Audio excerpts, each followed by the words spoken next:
Hello. In this video we're going to discuss the complementary pair of methods for proving things.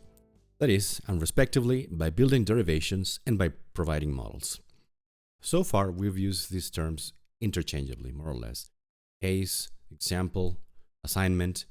But now I want to introduce another term, that is model. In the sense in which we're using it here, a model is always a model of a set of sentences, possibly a set with one member. So, a model of a set S of SL sentences is an assignment of truth values to sentence letters. But not just any assignment. It is an assignment that makes all the sentences in S true. So again, a model of a set S of SL sentences is an assignment of truth values to sentence letters that makes all the sentences in S true. To relate it to things we've done before, if the set S yields an open tree, then S has at least one model. So models for S can be read off the open paths of the completed tree, again if you remember. So an example, let's find a model for this set. We have two sentences. And then we do a tree for it, then only the left path is open. So how can we construct a model from this? Well, we've already gone through these sort of cases, but we concentrate then on the open path. And then we're going to have to assign truth values to all of the sentence letters that appear in the set. And in this case, it is A, B, and C. Well, A appears in the path unnegated, so we give it true. The same with B. And C appears negated, therefore we give it an F. So this is a model for the set A and B, and if C, then not A. You can check that this is indeed a model of the set. Let's take the first member, A and B. We see that A and B are both given T's by this assignment. So A and B are both true, and then by the ampersand, the whole conjunction is true. So first member is true.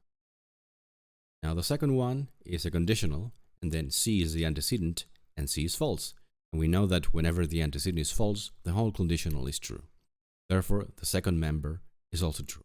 So all of the members of the set are true. This assignment is a model for this set. Let's do another example. Let's find a model for this set. In this case, both paths remain open. So we start by listing all the sentence letters. There are A, B, C, and D. So let's start with the leftmost branch. Okay, so we have that B is negated, so we give it an F, and C and D are unnegated, and we give them truth. So A doesn't show up in this path. That means that its truth value is really unimportant, is irrelevant. What this path is telling us is that as long as you make B false and C and D true, all the sentences in the set are going to be true, regardless of what happens to A. So one way of making then this set true is by making A true, and another one is the same configuration but with F false. So we have two alternative models. So let's go to the second path. Does it give us any new information? Well, we see that B and A appear negated, so we should make them false, but we already have that in our second model. Our second model also says that C is true, and so we already have this covered. But D doesn't show up here. What happened to D? Well, D doesn't appear in the path, so it could be either true or false. So again, what this path is telling us is that as long as you make A and B false and C true, it doesn't matter which value D takes. You can make all the sentences in the set true. So implicitly speaking, this path covers two possibilities. One in which D is true and one in which D is false. Now, D is already true in model 2. So this first possibility is already covered.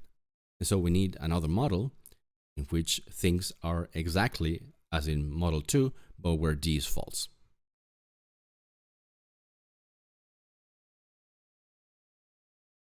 So we have a division between two kinds of logical properties, depending on how we show that they obtain. So let's start by making reference to how they appear in a truth table. When we were working with truth tables, we saw that there were those whose definition made reference to every row, or to no row. And there were those that require looking at some rows, but not all. The first group of properties were defined by reference to every assignment, and those in the second were defined by reference to some assignments, typically one. In the first group, one example is validity, and in the second group, you have invalidity. So let's begin with the validity-invalidity dimension. So remember that an argument is valid just in case every assignment in which its premises are true also makes its conclusion true. And then we show validity by deriving the conclusion from the premises. Now, in validity, an argument is invalid just in case there is at least one assignment that makes its premises true and its conclusion false. This assignment was called a counterexample to the validity of the argument. And a counterexample to an argument, A, is a model for a set S. This set S is comprised by A's premises and the denial of A's conclusions. And the same pattern obtains for all the other truth functional dimensions that we've studied, is equivalence, non-equivalence, consistency, inconsistency, and logical truth, contradiction, contingency. So let's begin with consistency, inconsistency. A set S is inconsistent if and only if there is no assignment that makes all of its members true. This, it has no models. So we show inconsistency by derivation. This we derive a contradiction from S. So inconsistency is shown by derivation, but consistency by models or examples. So a set S of sentences is consistent if and only if S has at least one model. That is, if there is at least one assignment in which all the members of the set are true. Equivalence in equivalence. Let's begin with equivalence. X and Y are equivalent if they have the same truth value in every assignment. Correspondingly, equivalence is shown by the mutual derivability of pairs of sentences. But inequivalence is also shown by models. How do we show it? Well, a pair of sentences X and Y is inequivalent if and only if there is at least one assignment V such that V is a model of X but not a model of Y. That is, if there is some assignment that makes one of the sentences true and the other false. Logical truth. X is a logical truth or tautology if and only if X is true in every assignment.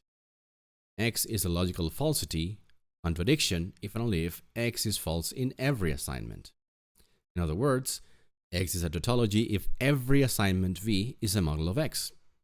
And it is a contradiction if and only if no assignment V is a model of X. Tautology and contradiction are then shown by derivation, whereas contingency is shown by models. A sentence X is contingent if and only if there is a pair of assignments V and W such that V is a model of X and W is not a model of X. That is, if and only if there is at least one assignment that makes X true and at least one assignment that makes X false. So we've talked about the construction of derivations, but how do we go about searching for models? Well, there are at least three ways of looking for models, in order from less direct to more direct. You can do it by means of truth tables, where you build the truth table and then look for the required rows, or by means of truth trees, where you construct a truth tree and read the relevant assignments of its open paths, or you can do a direct search. This is what I mean. Suppose that we want to find a model for the set comprised of C or D and A and C. Then we begin directly, and the letters that appear are A, C, and D. And we notice that in order to make A and C true, A must be true and C must be true. So that is fixed. And what happens with C or D? Well, since C is already true, then C or D is automatically true. It doesn't matter which value D takes. So as long as A and C are true, both sentences are going to be true. It doesn't matter what happens to D. So we can have an assignment in which A and C are true and D is true, and also an assignment in which A and C is true and D is false. Both are models for this set. Well, this is all for today. Bye.